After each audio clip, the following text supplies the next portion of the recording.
बोलो जयकारा बोल मेरे श्री गुरु महाराज की जय। सभी गुरुमुख प्रेमियों से सब प्रेम, जय सच्चिदानंद। कोई भी इंसान इस दुनिया में, कोई भी प्राणी कितना भी अमीर हो, एक से एक बढ़कर अमीर इस दुनिया में हुए हैं भी और होते रहेंगे, आते रहेंगे। बड़े बड़े धनाढ़े राजा महाराजा, लेकिन महापुरुषों का ये अटल फैसला है कि कोई भी आज तक न इतना अमीर हुआ है, ना कोई इतना अमीर होगा कि वो अपना बीता हुआ कल, बीता हुआ समय या बीता हुआ पल, अभी अभी जो पल हमारे हाथ से सरक गया, कोई भी ऐसा अमीर नहीं है जो उसको वापस ला सके, उसको खरीद सके। और कोई इतना गरीब भी नहीं है, कोई भी इंसान इतना गरीब कभी ना पैदा हुआ, ना होगा, ना आज कोई इतना गरीब है जो अपना आने वाला कल अपने मुताबिक, यानी आने वाला कल बदल ना सकता हो, ऐसा कोई गरीब नहीं है। ये बहुत ही थोड़े शब्द हैं, चंद शब्द हैं, 2 लाइनें हैं केवल, लेकिन इसका लाभ जो है हम जीवन भर उठा सकते हैं, और इतना लाभ उठा सकते हैं कि फिर इसके बराबर कोई लाभ भी नहीं है। अगर हम लाभ उठा सकें तो फिर हमारे जैसा कोई अमीर भी नहीं रह जाएगा इस दुनिया में, क्योंकि ये समझने की भरपूर शिक्षा है हमारे लिए कि अगर हम बीता हुआ कल, गुजरा हुआ वक्त खरीद नहीं सकते तो कम से कम उसका सदुपयोग तो कर सकते हैं, उसका लाभ तो उठा सकते हैं। हमें उस पल को, उस समय को, उस बीते हुए कल को खरीदने की जरूरत ही क्यों पड़े, उसका ख्याल ही क्यों हो। जब वो बीता हुआ समय हम जाया कर देते हैं, बेकार कर देते हैं, तो कहीं ना कहीं ये पछतावा हुआ करता है। उस वक्त की याद आया करती है कि काश हमने ऐसा कर लिया होता, हमने समय को इस प्रकार से व्यतीत किया होता तो आज पछताना नहीं पड़ता। तो भाव यही है कि हम एक एक पल को, एक एक सेकंड को किस प्रकार से व्यतीत करना है, ये ठीक से जान लें, समझ लें, और हर पल को समझ समझ के व्यतीत किया करें। और गरीब हम किसी भी कदर इस दुनिया में, अगर हम मनुष्य जन्म लेकर आए हैं तो कोई कारण नहीं कि हम गरीब कहलाए जाएं, क्योंकि हमारे अंदर वो क्षमता है, वो शक्ति है, वो ताकत है जो परमात्मा ने हमें दी है। और वो ताकत जो है हमें समझने की जरूरत है कि हम उस ताकत के धनी हैं कि हम अपने आने वाले कल को बदल सकते हैं। बेशक हमें पता ना हो कि हमारा कल कैसा होगा, हमारे आने वाले कल में हमारी क्या दशा होने वाली है, हमारे साथ क्या होने वाला है। जब कल आज बनकर हमारे सामने आ जाता है, आने वाला जब कल आज बनकर हमें आईना दिखाता है, तो उस वक़्त तो कुछ नहीं होता। हम देखें कि अगर हमें कल को बदलना है, आने वाले कल को बदलना है, तो हमारा कल बुरा होगा तब बदल लिया जाएगा, ये मुमकिन नहीं है। बदला तो उसे अभी जाएगा, इसी पल अगर प्रयास करेंगे तो बदल जाएगा कल। प्रयास करेंगे इस पल तो बदल जाएगा कल।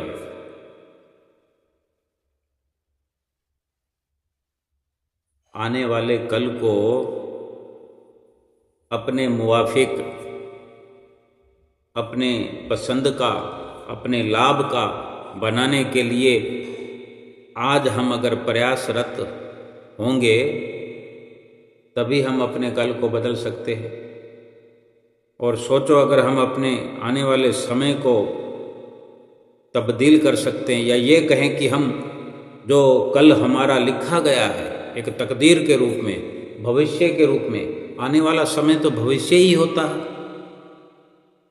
जो भविष्य लिख दिया गया है उस भविष्य को अगर हम बदल सकते हैं तो सोचो फिर हम गरीब कैसे हुए। अब सोचने वाली ये बात हो सकती है कि उसको कैसे बदला जाए। भविष्य लिखने वाले जो विधाता हैं वो सतगुरु बन करके, मनुष्य रूप में अवतार लेकर के हमारे सामने हैं, हमारे साथ हैं, हमारे आसपास हैं। ये उन्हीं से हमें ये पावर मिलती है, मिल सकती है। और ये सुमरन की ताकत है। और जो तकदीर कल के रूप में लिखी गई है, अब कल कोई हमारे जीवन में तकलीफ आने वाली है, कोई मुसीबत आने वाली है, कोई टूट फूट होने वाली है, कोई बीमारी आने वाली है, कोई आघात पहुंचने वाला है, कोई धन का, कोई संबंध का नुकसान होने वाला है, तो वो तो पहले लिखा जा चुका है। लेकिन हम जानते नहीं हैं। हो सकता है कल के दिन का हमारा कुछ बहुत अच्छा होने वाला हो, कल के दिन कोई लॉटरी लगने वाली हो, कल के दिन हमारा बिजनेस शुरू होने वाला हो, और भी अनेक प्रकार की तरक्कियां जो कि ये संसारिक है, और संसारिक से ऊपर उठें, संसारिकता से ऊपर उठें, तो कल क्या पता ऐसा पुण्य कर्म हमारा जाग पड़े कि हम कल भजन सुमरन अधिक करने लगे।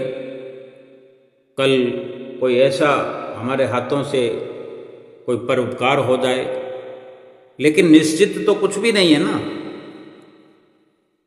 अगर कल कोई भक्ति और परमार्थ की बात होने वाली है, अपने सतगुरु से बात होने वाली है, तो ये भी कितनी लाभ की बात है कि कल हम सतगुरुदेव भगवान से बात करेंगे। लेकिन इन सब का कोई प्रमाण हमारे पास नहीं है। कुछ भी हो सकता है, अच्छा कार्य भी हो सकता है, बुरा भी हो सकता है। कल हम अस्वस्थ हो सकते हैं। आज अगर हम बोल रहे हैं तो हो सकता है कल बोलना बंद हो जाए।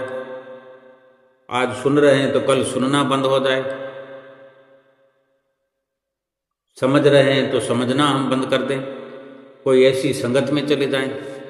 आज ऐसी संगत हमारी हो जाए कि उस संगत के कारण कोई ऐसा दुष्परिणाम हमको भोगना पड़े। सुधरने का, आने वाले कल को बदलने का जो हम प्रयास करेंगे वो केवल और केवल इसी प्रकार से करेंगे कि चाहे कल कुछ भी होने वाला, हमने कल को बदलना है। कल हमारा भक्ति का कोई लाभ होने वाला है, लेकिन आज हमने सतगुरु से मिल करके, जो तकदीर लिखने वाले हैं, तकदीर बदलने वाले हैं, उनके हाथ में पावर है। अगर आज हम इस पल में बहुत गहरा संकल्प करते हैं और शुरुआत करते हैं, आज हम सुमरन की शुरुआत करते हैं, बड़ी गहरी लगन से ये शुरुआत करते हैं। बेशक हमारा कल कोई बुरा होने वाला नहीं है, कोई अच्छा ही कर्म फलीभूत होने वाला है, लेकिन आज हम सुमरन करते हैं तो फिर कल डबल लाभ हो जाएगा, नुकसान तो नहीं होगा ना। फिर हम सोचेंगे हमने तो बेकार में सुमरन की शुरुआत कर दी। वो सुमरन कल के लिए नहीं, पूरा जीवन बदलने के लिए हमने शुरुआत कर दी है। हम कल को नहीं, पूरी जिंदगी को हम बदल सकते हैं। और एक गफलत, एक लापरवाही और एक भुलेखे में बैठे रहें कि हमारा तो कल जो है अच्छा आने वाला है, जो कल आज बनकर हमारे सामने आएगा, हमारा तो बुरा हो ही नहीं सकता। और अगर वो तस्वीर कोई बुरी आकर के हमारे सामने ठहर गई, कोई दृश्य, कोई नज़ारा ऐसा हो गया, कोई आघात लगा, कोई सदमा लग गया, कोई दुख आ गया, कोई शरीर पर कोई मुसीबत आ गई, कोई धन का नुकसान, कुछ भी ऐसा हुआ, तो फिर उस वक़्त जारो जार रोने के अलावा तो हमारे पास कुछ भी नहीं। हम क्या बदल सकते हैं? जब हमने प्रयास किया ही नहीं तो उस वक़्त क्या करेंगे? इसलिए हम इतने गरीब नहीं हैं, हम अपना कल बदल सकते हैं। और कल क्या, हम पूरा जीवन बदल सकते हैं। और अपने जीवन को बदलने के लिए आए हैं। जो हमें प्रारब्ध मिला है, जैसा भी है, हम उसका सदुपयोग करके, ये जो वक्त मिला है प्रारब्ध में, जो हमारा समय है, जो श्वास हैं, इनके माध्यम से सतगुरु का ओट आसरा लेकर के, क्योंकि हमारे बीते हुए कल के, आज के और आने वाले कल के हर प्रकार से रक्षा करने वाले रक्षक स्वयं सतगुरुदेव भगवान हैं। और इन्हीं से ये सारी शक्तियाँ हम प्राप्त करते हैं, कर भी चुके हैं। भजन सुमरन हम अगर करते हैं तो ऐसे ही एक एक दिन को बदलते बदलते बदलते रोज बदलते रहेंगे। रोज अपने हर रोज यानी वर्तमान समय में हम आने वाले समय का बदलाव करने के लिए प्रयास करेंगे। इस वक़्त हम प्रयास करें, इस पल, तो बदल जाएगा कल। और रोज का रोज प्रयास करने से फिर रोज का रोज कल बदलते बदलते पूरा जीवन बदल जाएगा, सुधार हो जाएगा। सोचो कितना आसान है। तो प्रयास हमारा कैसा होना चाहिए? एक सेवक के लिए मन की एकाग्रता निहायत जरूरी है। हम सेवकों को, हम गुरमुखों प्रेमियों को अपने मन पर सदैव नजर रखने की जरूरत है। हमारा मन हमें धोखे में ले जाकर के कहीं डामाडोल ना करे, कहीं गिरावट में ना ले जाए हमारा मन हमें। हम कभी किसी भी हालत में मन की चाल में ना आ जाएं। मन की सेना है, मन के साथी हैं काम, क्रोध, लोभ, मोह, अहंकार, जो मन के साथ मिलकर हमें रात और दिन भटकाने में लगे रहते हैं। हम भटकते रहें, यही चाहता है मन। हमारे श्री गुरु महाराज जी श्री तीसरी पातशाही जी फरमाया करते थे कि मन और माया ये दोनों अपने काम में गफलत नहीं करते। मन और माया गफलत नहीं करते। क्या करने में? हमें भटकाने में जरा भी देर नहीं करते, हमें भटकाने में गफलत नहीं करते, लापरवाही नहीं करते। वो मन और माया अपना काम बखूबी करते हैं, लगन से करते हैं कि वो हमें पूरा पूरा भटकने वाले रास्ते पर ले जा सके। और इसी प्रकार से अगर हम अपने काम में लगे रहें,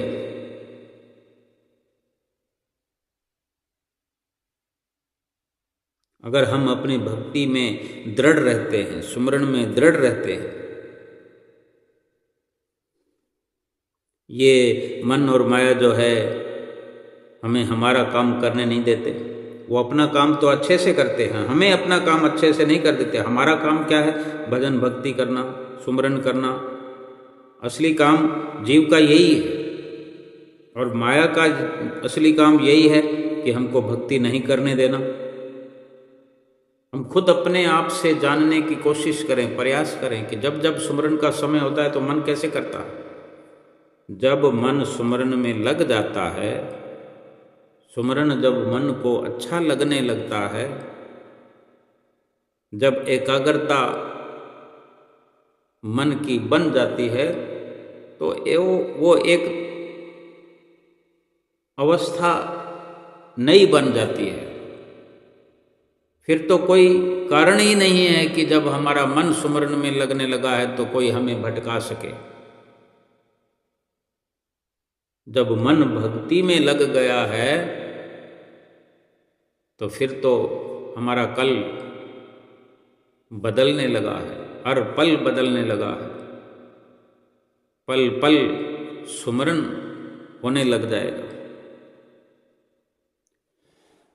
सेवक जब अपने सतगुरु के ध्यान में बैठे तो मन एकाग्र होना लाजमी है। सेवक का मन एकाग्र होना चाहिए। केवल शरीर को तो हम टिका लेते हैं, लेकिन मन संसारिक वासनाओं की पूर्ति में लगा रहता है। तीसरी पातशाही गुरु महाराज जी के वचन हम समझने की कोशिश करें कि वो मन के और माया के बारे में कितना हमें सचेत कर रहे हैं। और पंचम पातशाही गुरु महाराज जी भी हमें सदा समझाते रहे हैं। एक बार श्री गुरु महाराज जी श्री पंचम पातशाही जी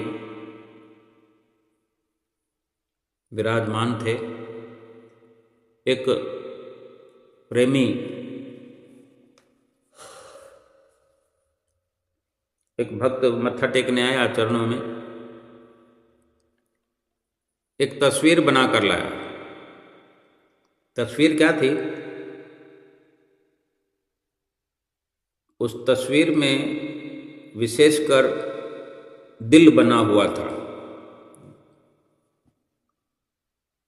दिल को दिखाया गया था। गुरु महाराज जी ने वो जब उसने तस्वीर भेंटा कही तो श्री गुरु महाराज जी ने वो तस्वीर देखी जो दिल बना हुआ था, और उस दिल के बीच में एक दरवाजा बना था। तो श्री गुरु महाराज जी देख रहे हैं। तब श्री गुरु महाराज जी ने पूछा उससे, भाई ये जो दिल पर आपने दरवाज़ा लगा है, दरवाज़ा बनाया है दिल पर, एक जैसे रास्ता होता है, ये तस्वीर के जो बनाते हैं तस्वीर को, उसका भाव तो कहीं ना कहीं हमारे अंदर वाले दिल से ही जुड़ा होता है। अब दिल का दरवाज़ा कैसा है हमने देखा होगा तो समझ पाएंगे। वो अपने सुंदर भावों से महसूस किया जाता है। अब तस्वीर के माध्यम से देखो, गुरु महाराज जी की प्रेरणा से वो बना कर लाया है प्रेमी, और गुरु महाराज जी को दिखा रहा है। अब गुरु महाराज जी उसको देख करके क्या समझाना चाहते हैं, श्री गुरु महाराज जी उससे प्रेमी से कहते हैं, भाई इस दरवाजे पर कुंडी क्यों नहीं लगाई? तो भक्त वो प्रेमी कहता है कि स्वामी जी, दिल के दरवाजे पर कुंडी नहीं होती। अब श्री गुरु महाराज जी को अगर समझाना है तो वो किसी भी तरह समझा सकते हैं। ये हम पर निर्भर करता है कि हमको कितना समझ आता है। बड़े सरल शब्दों में श्री गुरु महाराज जी ने फिर वचन फरमाए और एक कथा सुनाई। उस प्रेमी को बड़ा वो खुला समय था, इतनी संगतें नहीं हुआ करती थी। तो श्री गुरु महाराज जी कथा सुना रहे, फरमाया कि भाई एक बड़े उच्च कोटि के फकीर थे। एक दिन उन्होंने अपने सेवक को कहा कि आज हम ध्यान पर बैठ रहे हैं। अब फकीर तो ऐसे शब्द है ये उर्दू का, फकीर पहुँचे हुए संत होते हैं।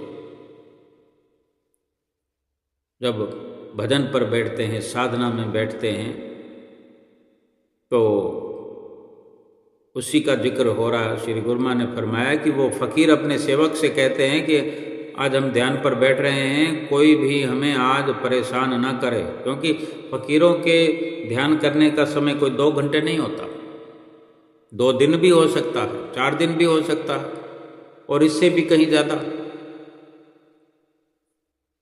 फकीरों का, संतों का, महापुरुषों का कब किस वक़्त कौन सा मिशन शुरू हो जाता है, कहाँ पहुँच रहे होते हैं, कहाँ जा रहे होते हैं। शरीर रूप में तो बैठे हैं, लेकिन भीतर ही भीतर वो किसको तार रहे हैं, किसको उबार रहे हैं, किसका कार्य कर रहे हैं, कौन उन्हें पुकार रहे हैं।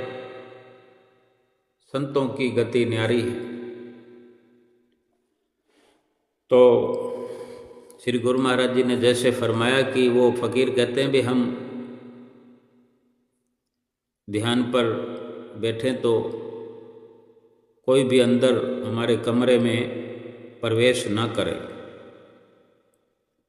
अब सेवादार वहाँ उपस्थित है कमरे के बाहर।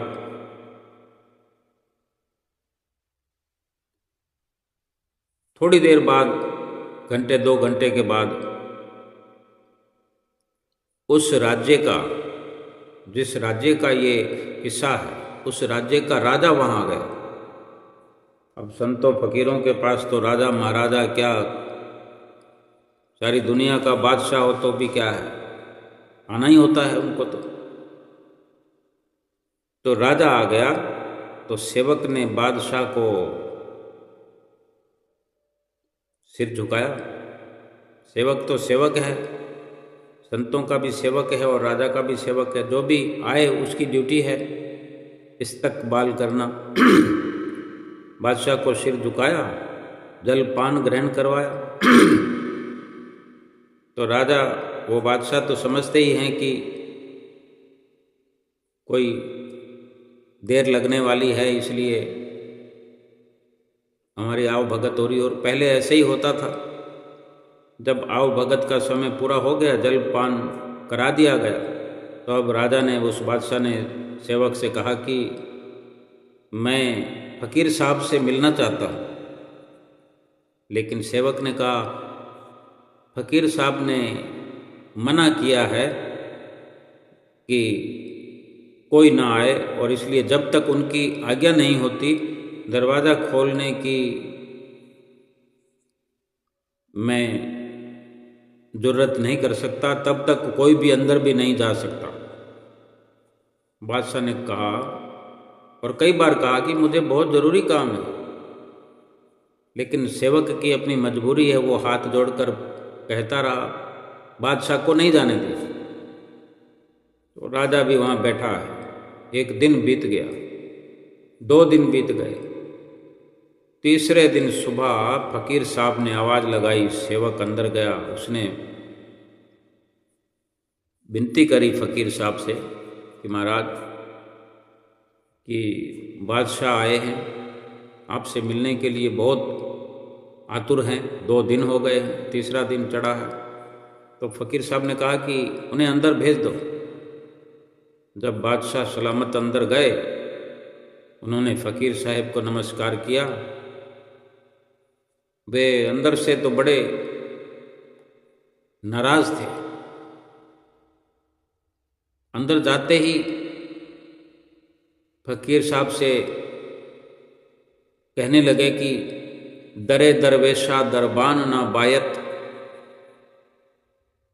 उस वक़्त उर्दू चलती थी जब का ये किस्सा है, जब की ये कथा है जो पंचम पातशाही गुरु महाराज जी सुना रहे हैं, तो उस वक़्त से भी जाने कितनी पुरानी ये कथा थी, केवल उर्दू चला करती थी। जो राजा ने, बादशाह ने फकीर साहब से ये कहा कि दरे दरवेशा दरबान ना बायत, यानी फकीरों के दरबार में भला दरबान की क्या ज़रूरत है, सेवक की क्या ज़रूरत है जो मिलने से रोकने के लिए खड़ा किया हुआ है। तो फकीर साहब ने उत्तर दिया, बब आयत ता सगे दुनिया न आयत। क्या कहते हैं फकीर साहब? उन्होंने कहा भाई दरबान की यानी सेवक की, पहरेदार की क्या ज़रूरत है, कोई रुकावट नहीं हो, कोई आपसे मिलने आए कोई जाए। तो फकीर साहब ने भी यही कहा कि ब बायत ता सगे दुनिया न आयत। इसका मतलब यही हुआ कि जरूर दरबान होना चाहिए, सेवक होना चाहिए दरवाजे के बाहर, ताकि दुनिया के चाहने वाले, दुनियावी विचारों वाले, संसारिक ख्यालों वाले अंदर ना आ सकें। अब ये कथा सुनाकर श्री पंचम पातशाही गुरु महाराज जी ने फरमाया कि इसलिए दिल के द्वार पर भी कुंडी होनी चाहिए कि ताकि एक सतगुरु के सिवा इस दिल के अंदर कोई भी आ न सके। और जब सतगुरु आ जाएं, फिर से कुंडी लगा दो कि फिर वो सतगुरु जा न सके। अब कुंडी का इतना ही काम है, लेकिन इसका विस्तार करें कि हम दिल के दरवाजे पर कुंडी रखें, यानी अपनी नज़र रखें। सेवक को क्या समझाया जा रहा है कि हर सेवक अपने दिल के दरवाजे पर निगरानी रखे कि कौन अंदर प्रवेश करना चाहिए, दिल में प्रवेश किसको कराना है। अगर कुंडी नहीं लगी होगी तो कोई भी बेलगाम वो अगर दिल का कमरा होगा, बिना दरवाजे के, बिना कुंडी के, अगर वो दिल का रास्ता खुला होगा तो संसार के ख्याल कैसे घुसते जाते हैं। आम संसारी लोगों की बात हम करें तो कि भाई दुनियावी विचार वाले, दुनियावी विचारों से भरे हुए लोग, जिनको आम संसारी लोग कहते हैं, अपने दिल को गंदा किए रखते हैं और दुखी परेशान रहते हैं, दुखों में घिरे रहते हैं। दुखों का जमावड़ा अपने भीतर कर रखा है, तो फिर दुखों से घिरेंगे नहीं तो क्या करेंगे, दुखों से कैसे बच सकते हैं। दुखों का जमावड़ा तो हमने स्वयं कर रखा, दुखों में हम खुद घिरे हैं, दुखों वाली विचारधारा हमारी अपनी है।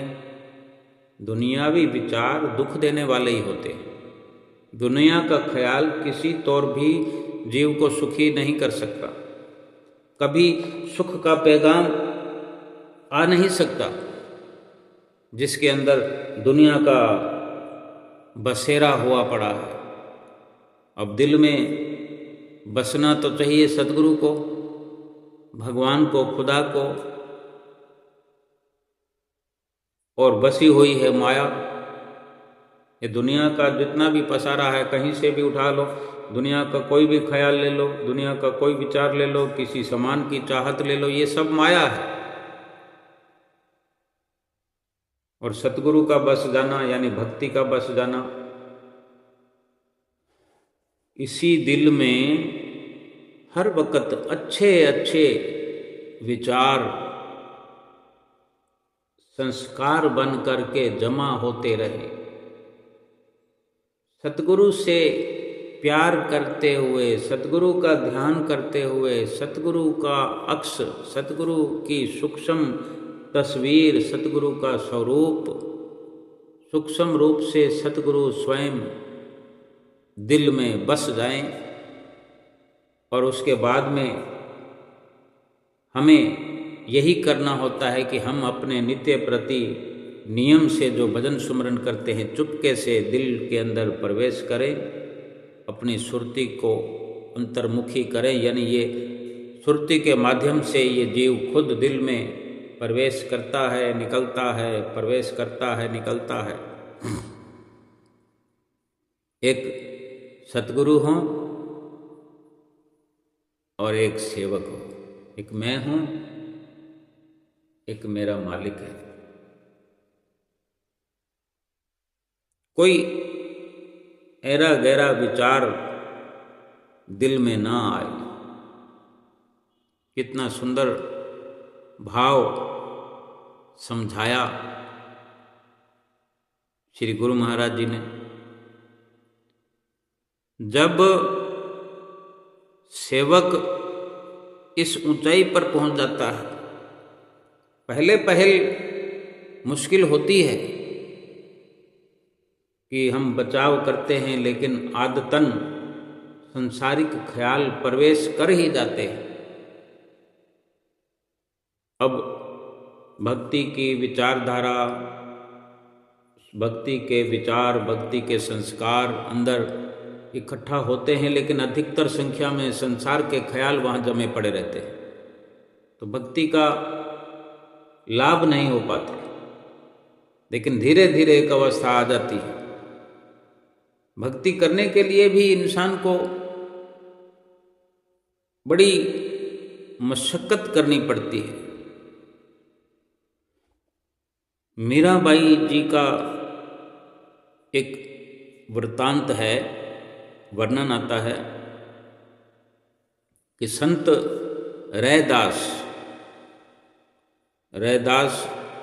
संत हुए हैं, जिनको रविदास भी कहा गया है, नाम को सुधार करके, या यूं कहें कि उर्फ कह सकते हैं, रैदास उर्फ रविदास।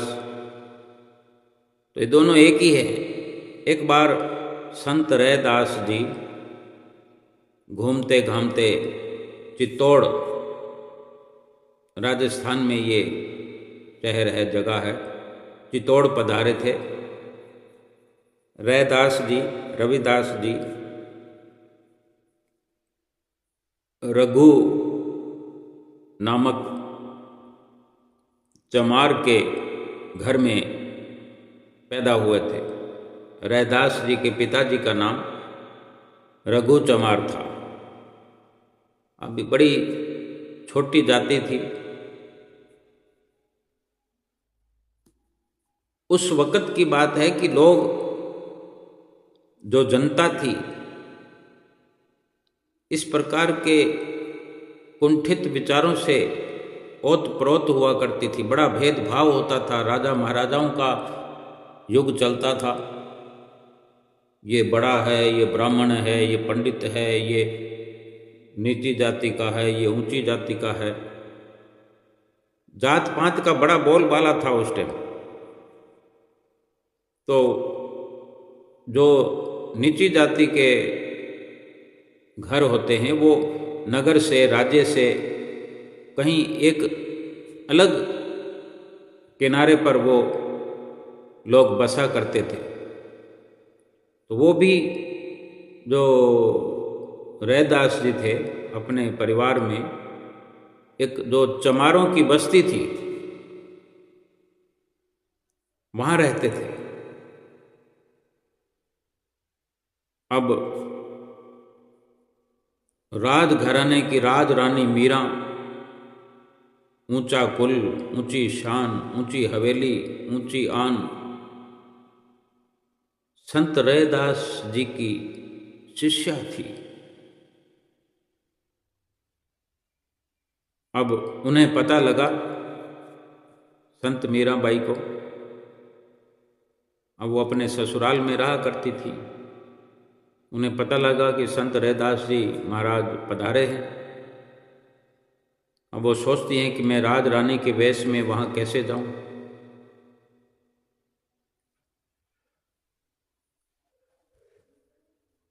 क्योंकि कुछ मर्यादाएं जो घर गृहस्थी की, समाज की हुआ करती थी, उनका पालन करना पड़ता था,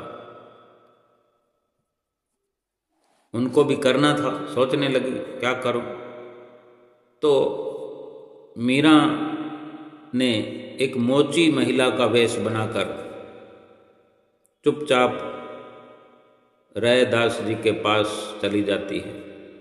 उस बस्ती में उनका सत्संग सुनती है, किसी को कुछ न कहना है न कुछ बताना है, वहाँ जाकर कीर्तन में और ध्यान में मगन हो जाती है। अब वो सत्संग सुनकर आ गई, एक दिन 2 दिन। अब जो बार बार ध्यान की मस्ती है, वो ऐसा करते करते मीरा का जो सतोगुण है, अंदर से जो भक्ति है, वो दृढ़ होती चली गई। इतनी दृढ़ हुई कि अब वो मीरा सोचती है कि ईश्वर के रास्ते पर जाना है, भक्ति परमार्थ करना है, आत्म कल्याण के रास्ते पर चलना है, तो चोरी छिपे क्यों जाना है, क्यों भेष बदल कर जाना है, और आखिर कब तक करेंगे। अब पूरी ताकत जब अंदर से आ गई, आत्मिक शक्ति जब उघड़ रही है, फिर मीरा अपने ही वेश में, राज रानी के वेश में ही उन चमारों की बस्ती में चली जाती है, रोज जाने लगी।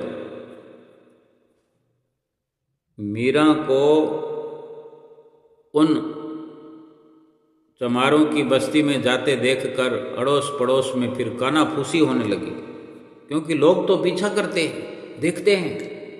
यही तो मन और माया की सारी कहानी है, भक्ति करने नहीं देते। ये पूरा प्रपंच, पूरा जाल फैला रखा है मन और माया ने। खुसर फुसर होने लगी अड़ोस पड़ोस में, एक से बात अनेक होकर के फैलने लगी, नमक मसाले लगाकर बातें करने लगे। मीरा ऐसी है, मीरा वैसी है।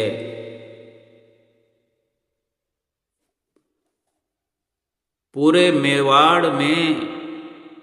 मेवाड़ राज्य में कोहराम मच गया कि ऊंची जाति की, ऊंचे कुल की, राज घराने की मीरा नीची जाति के चमारों की बस्ती में जाकर साधुओं के यहाँ बैठती है। तो उनकी ननद थी उदा,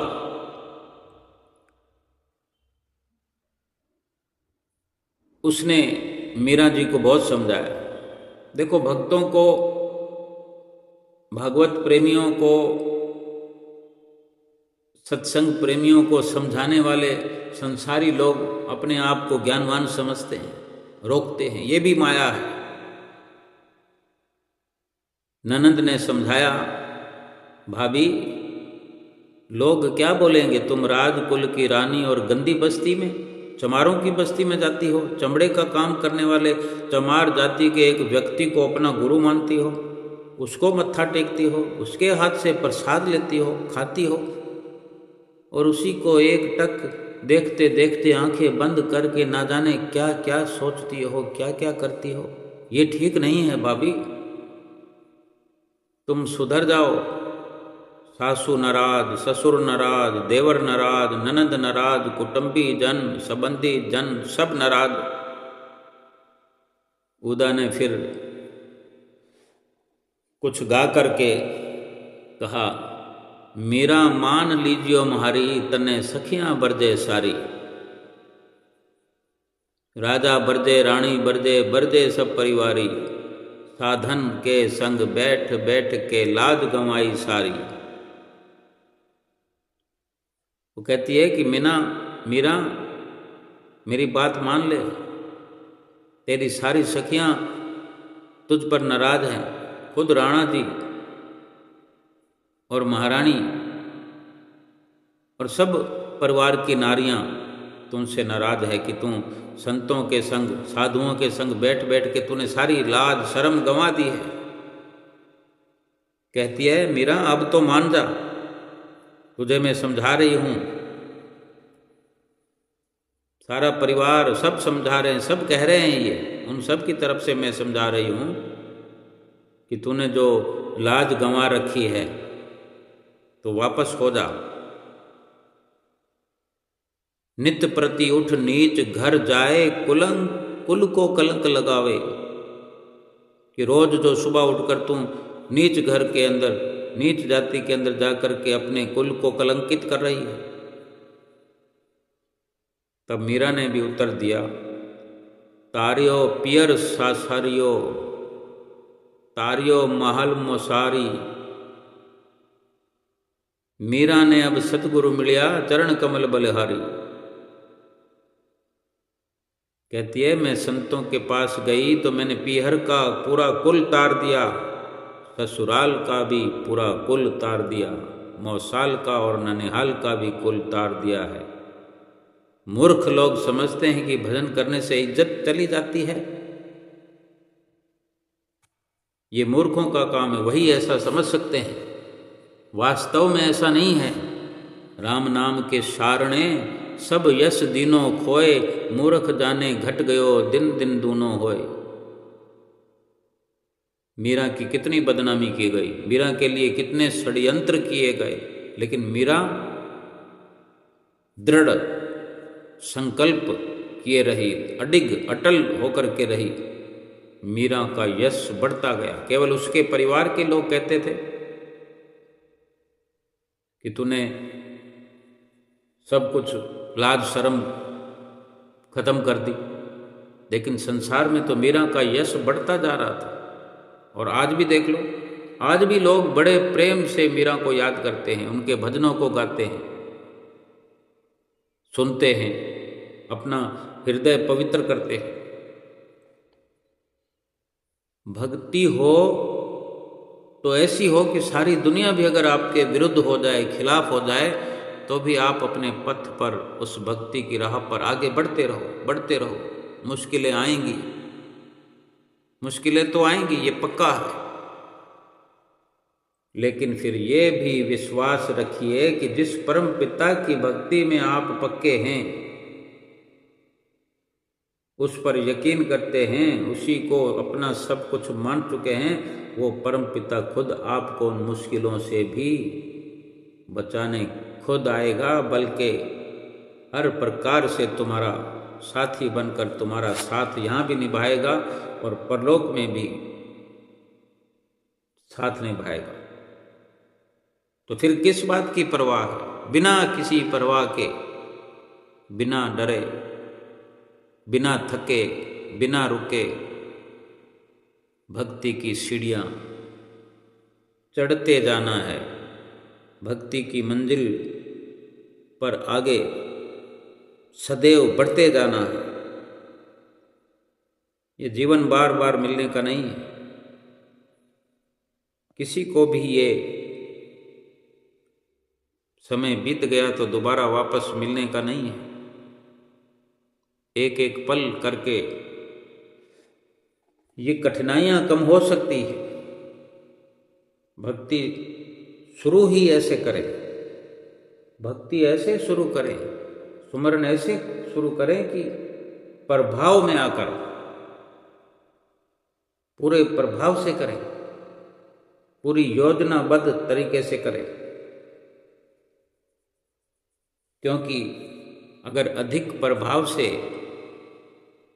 सुमरन किया जाएगा, अधिक लगन से किया जाएगा, पूरा दृढ़ संकल्प से किया जाएगा, सतगुरु का ध्यान लगाकर निडर होकर के अगर भजन सुमरन किया जाएगा, भक्ति की जाएगी, तो माया भी अपने कदम पीछे हटाने के लिए मजबूर हो जाएगी और मन जो है भक्ति में सदा सदा के लिए फिर ऐसा लीन हो जाएगा। मन की ये लीनता हमारे जीवन में 4 चांद लगा देगी। जीवन में सच्चाई से कोई भी काम किया जाए, खैर ख्वाही से और अडिग होकर के पूरे विश्वास के साथ कोई भी कार्य किया जाए, उसमें सफलता मिलती है। भक्ति करने वाले को भी सफलता अवश्य मिलेगी।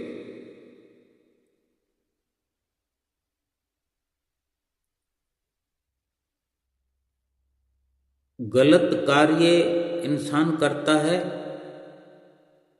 मायावी विचारों के साथ चलता है, तो ये मन और माया उसको साथ देते हैं, ऐसा उलझा देते हैं कि वो उन गलत धारणाओं से बाहर ही नहीं आ पाता। सारे संसार की हालत देखें, जो सत्संग प्रेमी नहीं है, जो सुमरन प्रेमी नहीं है, जो भक्ति की विचारधारा नहीं रखने वाले हैं, उन्हीं को आम संसारी इंसान कहा जाता है। उनकी दशा को देखें, सत्संग की बात ही अच्छी नहीं लगती, भक्ति का विचार ही उनको अच्छा नहीं लगता, क्योंकि वो मन और माया में इतने गलतान हो चुके हैं, मन और माया की इतनी गिरफ्त में आ चुके हैं, अपने इंद्रियों की स्वार्थ पूर्ति में, अपनी इंद्रियों और ख्यालों पर मर मिटे हैं, सब कुछ कुर्बान कर दिया है। ये श्वास जो है, इनसे कीमती कुछ भी इस दुनिया में नहीं है। इन श्वासों को एक एक करके सब कुछ समाप्त कर रहा है ये इंसान। गलत काम करने के बाद पश्चाताप करने से पहले अगर विचार कर लिया जाए, इंद्रियों और ख्यालों पर संयम रखा जाए, तो ये बुद्धिमानी है। इसलिए महापुरुष फरमाते हैं कि शूरवीर बनो। इंसान से बढ़कर फिर और कोई पद मिलने वाला नहीं है, बाकी सब इससे नीचे नीचे गिरावट वाले शरीर हैं। 84 लाख योनियों में इस मनुष्य जैसा कोई और शरीर नहीं है, चाहे कितनी छंटनी कर लो, इससे अच्छा अवसर और कोई नहीं मिलेगा। इसलिए शूरवीर बन करके, ये शूरवीर दृढ़ निश्चय करके बुराइयों का सामना करो, अपने भीतर से उन बुराइयों को निकालो जो संसार के ख्याल, संसार की जो ये नाशवान सामग्रियों के जत्थे लगे पड़े हैं, सामानों के सैंपल रखे हुए, ये ख्याल ही तो हैं अंदर। सामान तो दुकान में पड़ा होता है, कोई वस्तु बाजार में पड़ी होती है, और हमारी सुरती वहीं कहीं घूमती रहती है, मैं इसको खरीद लूँ, मैं इसको खरीद लूँ। हमारे पास सामर्थ्य नहीं है, फिर भी ये सुरती वहाँ हमने लगा रखी है कि मैं ये हीरा खरीद लूँ, मैं ये पन्ना खरीद लूँ, ये अंगूठी खरीद लूँ, ये नेकलेस खरीद लूँ, ये पहनावा सुंदर है, ये पहन लूँ, मेरी सुंदरता बढ़ जाएगी, मेरा आकर्षण बढ़ जाएगा। गुरमुख प्रेमियों, अपनी आत्मा को नाम स्मरण से सुंदर बनाना है, अपनी आत्मा को पाक पवित्र करना है, जो कि ये कभी खत्म होने वाली नहीं है। इस शरीर के बारे में ही रात और दिन हम सोचते हैं। जो शरीर क्या मालूम कब किस वक्त छूट जाएगा, एक पल का भी भरोसा नहीं, एक सांस का भी भरोसा नहीं। ये श्वास आया है, वापस श्वास बाहर निकलेगा कि नहीं निकलेगा, निकल गया तो फिर दूसरा श्वास ले पाएंगे कि नहीं ले पाएंगे, कुछ भी पता नहीं। और ये आत्मा बिचारी बनकर रह जाएगी और हमारे इस जीवन में किए हुए कर्मों के अनुसार फिर अगले जन्मों में भटकती फिरेगी, जो पहले 84 लाख योनियां भटकती आई है। और मनुष्य जन्म पा कर के भी अगर आज़ाद न हुई जन्म मरण के चक्कर से, मन और माया की गिरफ्त से बच न पाई, आत्मा का कल्याण अगर हमने नहीं किया, भजन सुमरन नहीं किया, तो आत्मा फिर 84 लाख योनियों में जाएगी और बार बार जन्मना और बार बार मरना। संत महापुरुष हमें समझा रहे हैं कि आने वाला जो कल है उसको आज हम संवार सकते हैं, बदल सकते हैं। अपना मुकद्दर पहले भी हमने लिखा है, अनजाने में लिखा गया, गलती हो गई, लेकिन आज सतगुरु हमारे साथ में है, सतगुरु का साथ है, सतगुरु का आशीर्वाद है, उनका दिया हुआ नाम है, सारी युक्तियां उनसे हमने समझ ली हैं। पूरा आशीर्वाद उनसे लेकर के अपनी आत्मा का कल्याण करें और अपने पूरे जीवन को भक्ति के रंग में रंगते हुए आत्मा का कल्याण करके लोक और परलोक अपना संवार ले। बोलो जयकारा बोल मेरे श्री गुरु महाराज की जय।